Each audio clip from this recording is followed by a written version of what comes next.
Oh, das war echt so.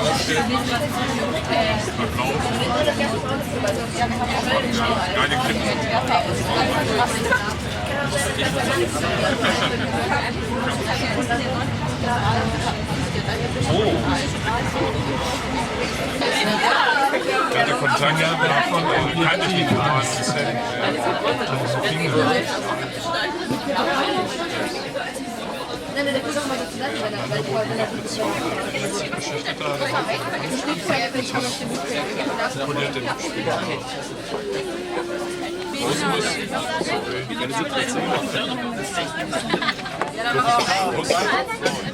Kann schon eine Station vorher.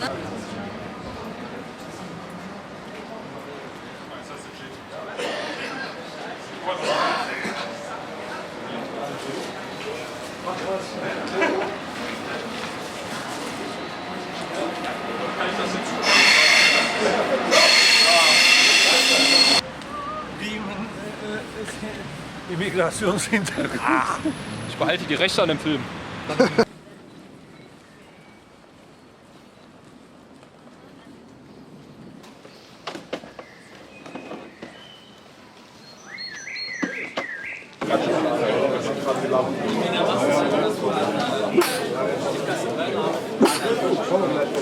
Oder die Erweiterung. Die sind dann für ja.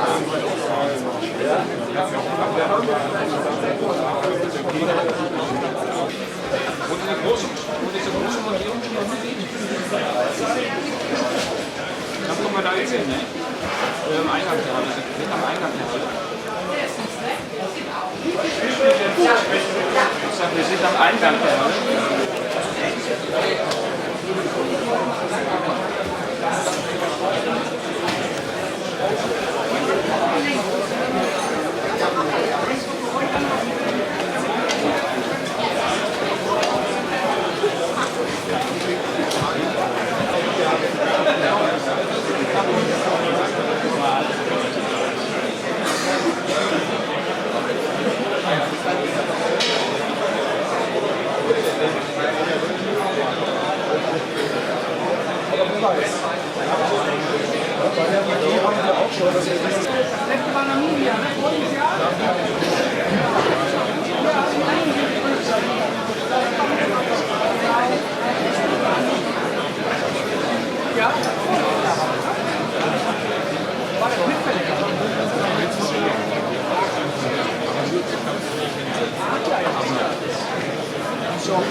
If you've been following us on the channel, you probably saw the false start a year or so ago with the rather peculiarly named EQ7, EQ8 that we did a review of on the channel. We're reliably informed now that this product is getting very close to the market. We're expecting to see it shortly. The model we're going to be looking at here is one step away from the production model, and we're very reliably informed that everything you see above this line just here is how it's actually going to look. I want you to pretty much ignore what's going on underneath it, because the manufacturer is probably looking at supplying the mount with an optional, either with a pier or an optional tripod. So you'll specify that maybe at the time of purchase. Straight away you can see that this is a serious size mounting. It's looking like a contender, challenging some very well-known products like the AP1200, for example. One of the things to note about this mount, it weighs about 26 kilos, so this is going to be a fairly easy product to carry around, and you'll see that we've got these rather nice handholds on here. There's actually one on either side of the mount. That's really quite a nice feature if you're going to be using this to carry around. We've got an absolutely fantastic, beefy polar alignment system here with this large Tommy bar at the back. They've obviously taken on board some of the criticism of their very popular EQ6 in terms of there really not being a good mating here. You can bring the camera around and actually look at the worm that we've got in there as well. It really is a very sweet way of making the adjustment. This is a very well made cast and well milled block here that's supporting this, so this is a very tough and rigid arrangement.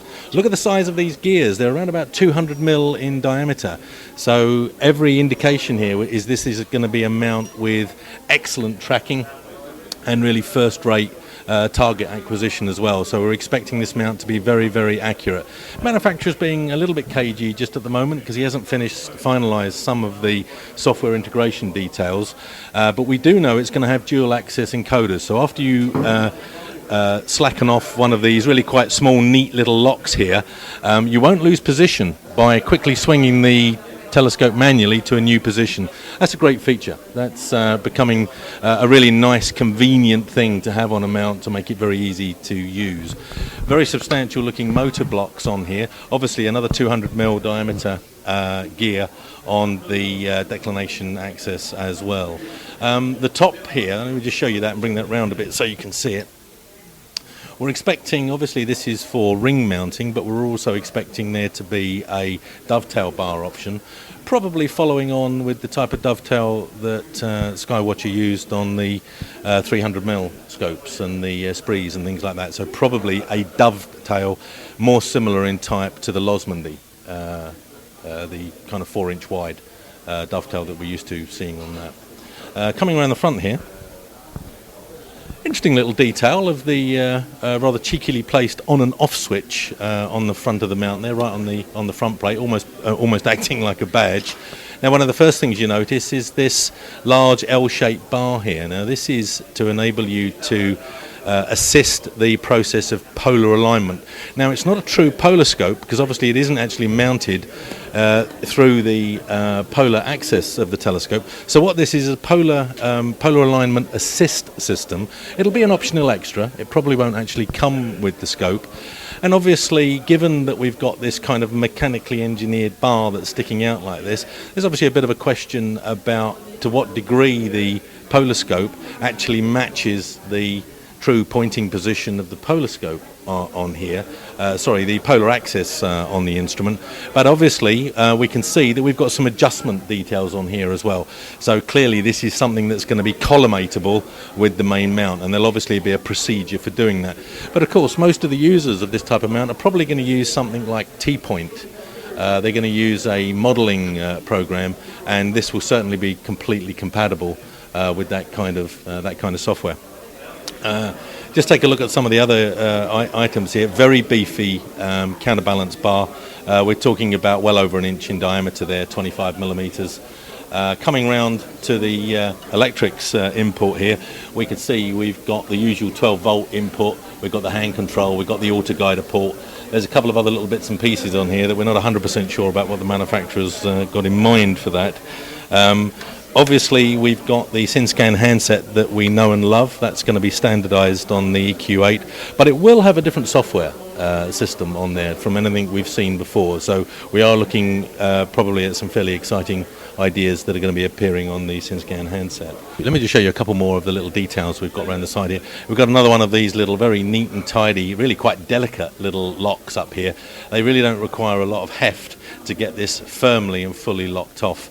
This really is looking like a very professionally engineered and very well thought through piece of equipment that's going to be doing some quite serious, mounting a quite serious challenge to well-known products like the AP1200 and some of the other mounts on the market that we've regarded as being standard observatory hardware. The carrying capacity of this mount for visual use is around about 50 kilos, and the photographic and imaging payload capacity being around about 35 kilos. So clearly this is going to be a very exciting mount as an observatory quality mounting system. Price, obviously that's a big question. We've got to hold our breaths just a little bit on price. The manufacturer is playing that very close to his chest. That's a fairly closely guarded secret. All I can tell you at this stage about it is going to be exciting, and it's definitely going to make this mount a very serious contender, and it's going to, I think, cause the cost of owning this type of thing to drop dramatically from what we've been used to in the past. You've only got to think about the EQ6 Pro and what that's done for the astronomical community. I think this is probably going to be a winner in the same vein. So a very exciting mount. And that's it from European Astrofest. Bye for now.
I have a firm order for you.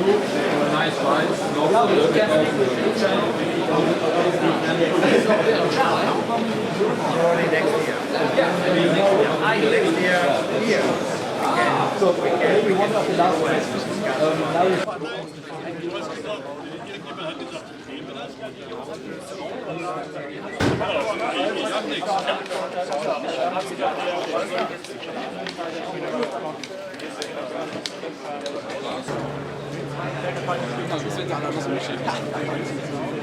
Ja, aber hier müssen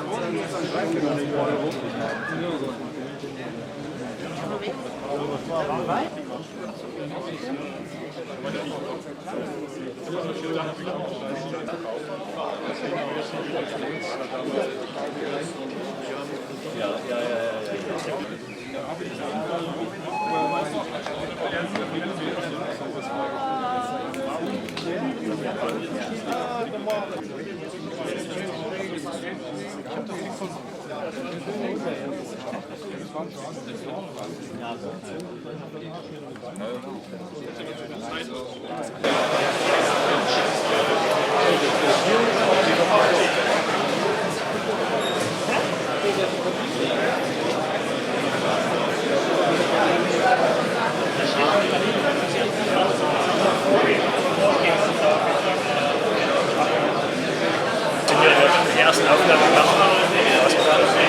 Feinarbeit, Zeug. Das war schon ein bisschen. Nochmal probiert, nochmal.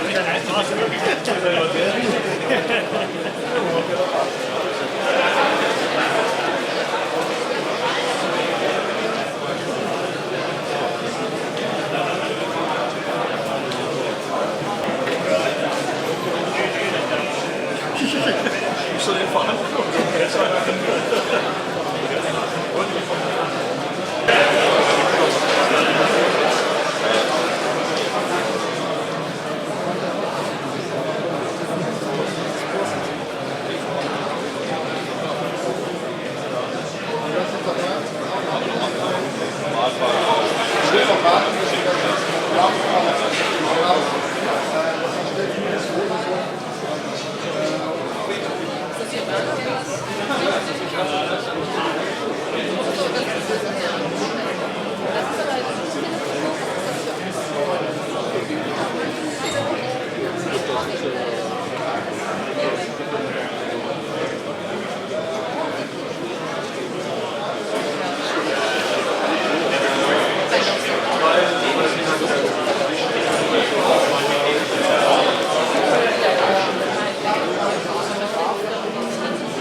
Jetzt wurde gerade alles so unterwegs, ne?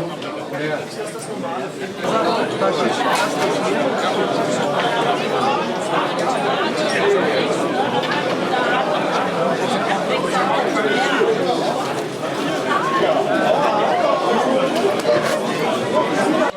Für deine Frau kennst du nicht.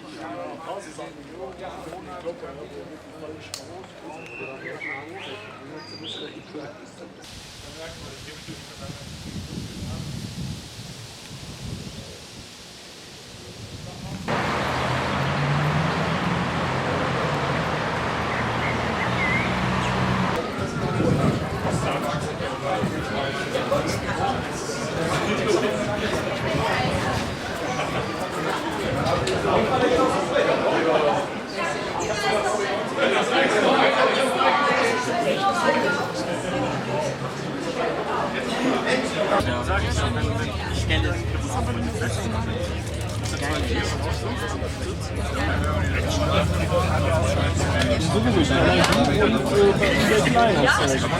Bei Kleinanzeigen. Ah ja, genau. Japan-Tage. Das ist so ein sozialer Du. Ja. Cosplay, ja, alle. Nein, das ist kein Video, das ist eBay Kleinanzeigen. Das ist Kleinanzeigen. Es gibt eine Seite eBay Kleinanzeigen.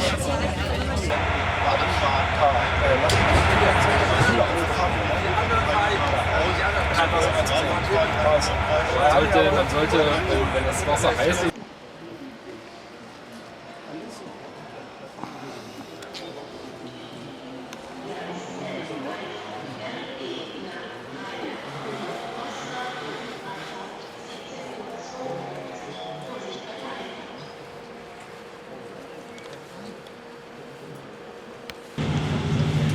wisst aber, dass ich da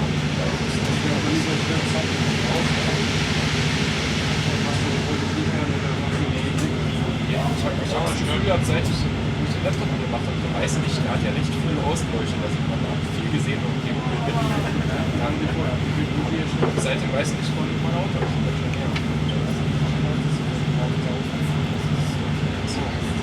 Ich brauche keine normale Tasche. Ich habe immer nur so. Aber wir müssen noch weiter. Wir müssen Hannover.